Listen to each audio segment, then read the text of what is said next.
Hello everyone. So it's been a while since I made a vlog, but I was inspired to make a vlog about me reading the 3 lowest rated books on my TBR. So I'm not including translated literature in this because for some reason those books always get bad ratings on Goodreads, so I'm just skipping those on my Goodreads to read list. And the first book I am picking is Catherine House, which is actually the inspiration for this vlog and the inspiration for my outfit. I matched the cover quite well, I think. I am obsessed with this book. I just started it actually, and it is a gothic horror-ish book about a girl who goes to this university called Catherine House, and I don't really know what's going on, and I've heard that you're not really supposed to, but it has such a low rating. It's 3.11, which is like such a terrible rating, but I really like it so far. I read the first chapter and like half of the second one so far. I'm reading it, I don't know, I'm just in a horror mood, so I picked it up. And the next book I'm going to read is A House at the Bottom of a Lake, I think, which is by the same author as Bird Box. This is a novella, it's quite short. The audiobook is only 4 hours long, and I don't know anything other than that it's also a horror book, so that's convenient. And I have the third book I'm going to read, actually, physically. This is You Must Not Miss by Katrina Leno. I've talked about this before because I am really excited to read it and I love this cover. It's by one of my favorite artists. It has such a low rating, it's 3.41 I believe, but it just sounds amazing. It's about this girl named Magpie, hence the magpies on the cover. Oh, I also matched this quite well. So she writes in her yellow notebook.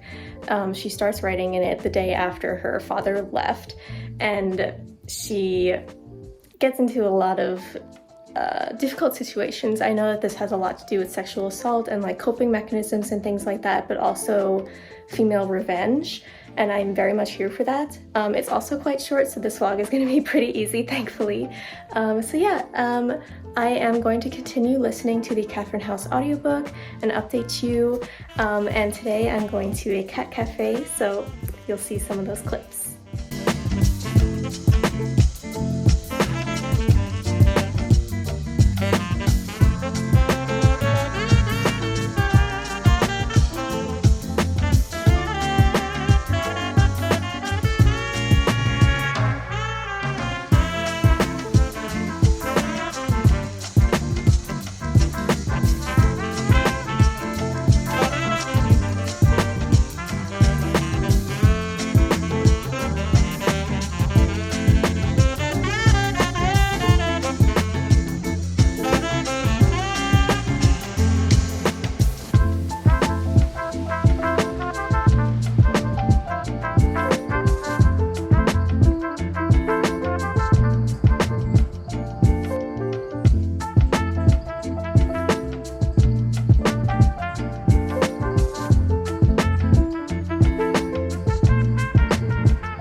Hello everyone. I just want to show you these earrings. They go with this dress so perfectly, and my sister actually made them. She knitted the little lace trim on them and they're so cute and I love them. So I want to talk to you about Catherine House. I loved it. This was a 5-star read. So much so that I bought it in hardcover as soon as I finished it. I do not understand why it has such a bad rating. 3.11? Like what? And I feel like the reasoning for people giving it such a low rating is not valid. So people say that, first of all, the main character, Inez, is very like apathetic about everything, but I feel like that was part of her charm or something. Like I liked it. And another thing that they say is that this felt unfinished. No, it did not. I don't understand. Like people were like, oh, it doesn't have a real ending. Like it felt like unfinished. It had an ending. Like it made perfect sense. Like I don't understand. People were saying like it's all vibes, no plot, and like yeah, to an extent, but there were definitely some reveals in there. Like you don't get everything spoon-fed to you, but it's not like there was nothing, you know what I mean? Like there was plot in here, there were reveals of mysteries, and there was definitely an ending. Yeah, it was open-ended, but like I'm not gonna spoil it, but it made sense for the story. Like, I don't understand. I think that if you liked Vita Nostra, you would really like this, and I don't understand, like, it has the same things. Like, for me personally, the main character of Vita Nostra was kind of annoying, and there was almost no plot at all in Vita Nostra. Like, there was, but you didn't understand anything that was going on. It has the same vibes as like a mysterious dark academia school with like super mean teachers that do weird things to the students, and like you don't understand what's going on. And that book on Goodreads has over a 4-star rating. I feel like because this is written by a Black woman, people are giving it a low rating because that's the only difference I can see. I really don't understand why, so maybe think about that. This was an amazing book. It wasn't like one of my favorite books, but it was definitely a 5-star read, and I am so excited that in this vlog that I was a little bit dreading, not gonna lie. The first book I read with the lowest rating out of all 3 was a 5-star read. Like that is definitely a success. So go out and read this if you haven't already. Don't believe the rating because it is amazing. If you like dark academia, you will love this. It's amazing, and the cover is very pretty as well. So I'm going to start A House at the Bottom of a Lake. I might be able to finish it today because it's so short, so I'll be back with an update when I do.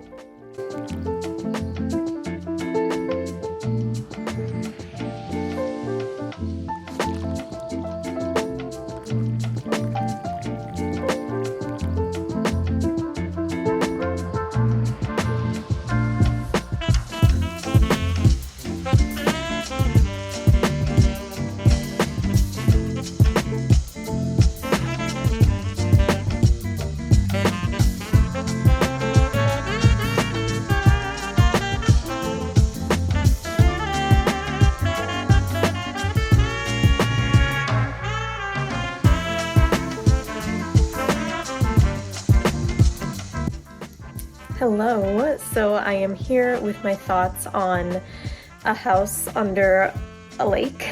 I went peach picking yesterday, so you saw that, and I have these new moon earrings, very nice. I did not like this.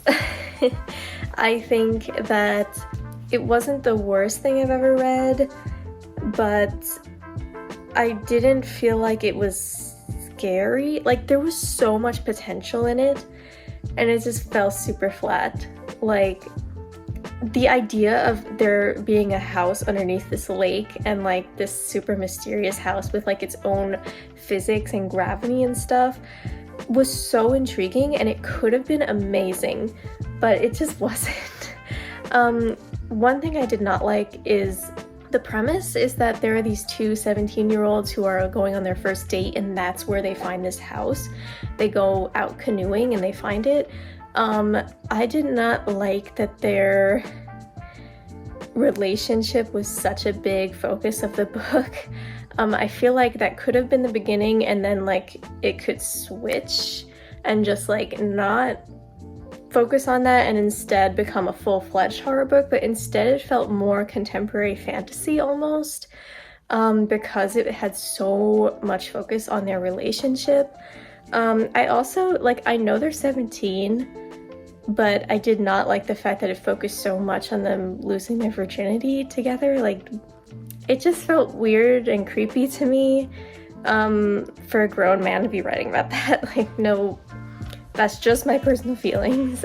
So that, I ended up skipping a lot of those chapters because, like, that's not what I'm reading this for. This is marketed as a horror book, not a book about that. But anyway, the ending was very unfulfilling, but I will give it the book that it did have some good suspense.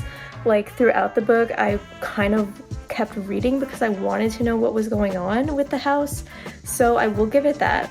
So I'm rating it a 2-star. It was super short, so it's not like I wasted a bunch of hours of my life reading this, so that's good. So I am going to start, where's my book? I'm going to start You Must Not Miss today. I am excited. I'm a little scared because I really want to like this. This book is like my white whale. I've had this book for so long, and this is a book that I added to my TBR on Goodreads years ago, like when it first came out, and I've been so nervous to read it because of all the bad reviews, but I really want to like it, so I'll update you around 50%.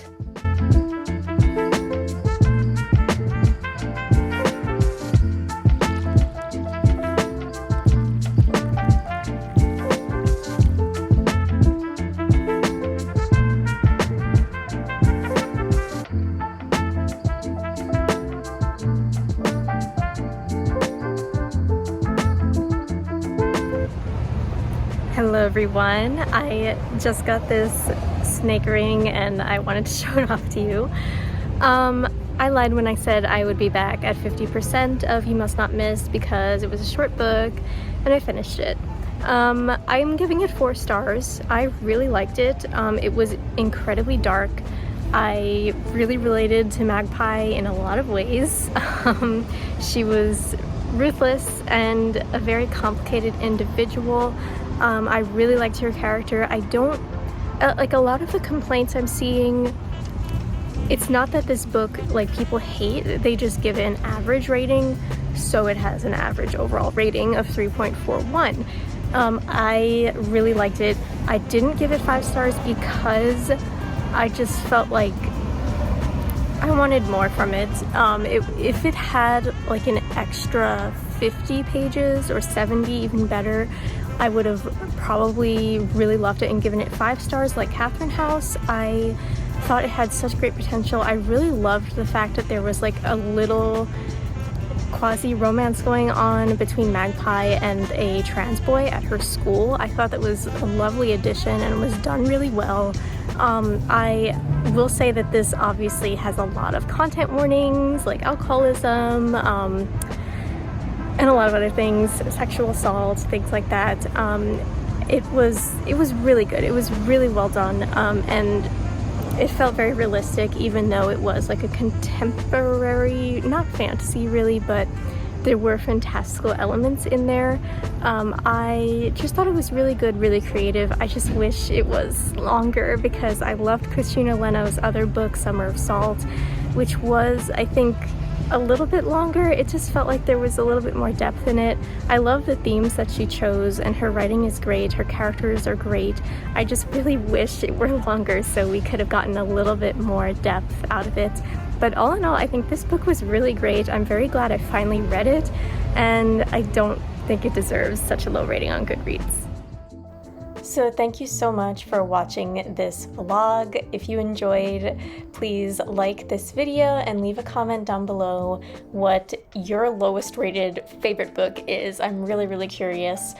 So these are the results of the vlog. Catherine House, I gave 5 stars. A House at the Bottom of a Lake, I gave 2 stars. And You Must Not Miss, I gave 4 stars. Again, thanks for watching, and I'll see you next time. Bye!